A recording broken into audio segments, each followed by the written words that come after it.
When the Walls Came Tumbling Down is a new book by Daniel Rachel, bringing back memories from the period between 1976 and 1992 that saw politics and pop music come together for arguably the first and last time in Britain's musical history.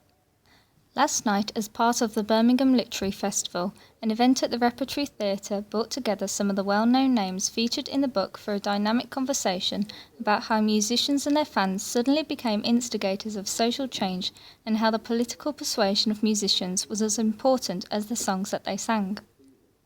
I was inspired by seeing Billy Bragg do the Jobs for Industry tour in 1985, and when I went expecting to pogo down the front to Billy's punk rock and with his electric guitar. But when I went into the foyer of the Birmingham Powerhouse, the MP Claire Short was there, and although I didn't really know what an MP was or who she was, I kind of got a sense of something political was being allied with music, and it was a definite moment in my life.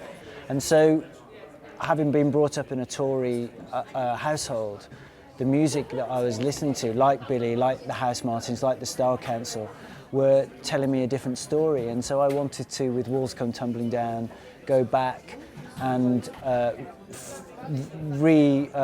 embrace the history of Red Wedge and find out more than just the top line of the gigs to see what it was about. And that took me back to two-tone and took me back to Rock Against Racism.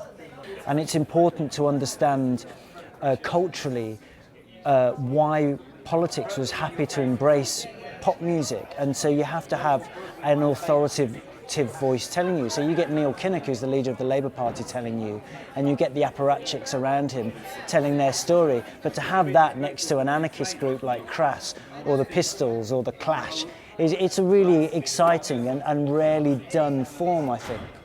The Birmingham Literature Festival is firmly established in the cultural calendar as the region's biggest writing event, gathering household names and rising stars to celebrate the power of words.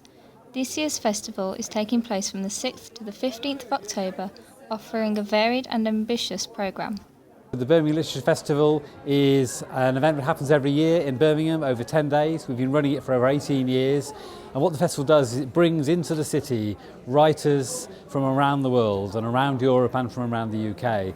The writers come into the city to talk about their books, to talk about ideas, underpin their books, to perform their poetry, to share the pleasure of reading and writing.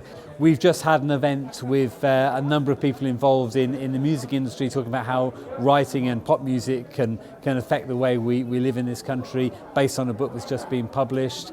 And we finished the festival on Saturday with a whole range of writers. We've got Chris Riddell, who's the Children's Laureate, who is a wonderful speaker and also a cartoonist.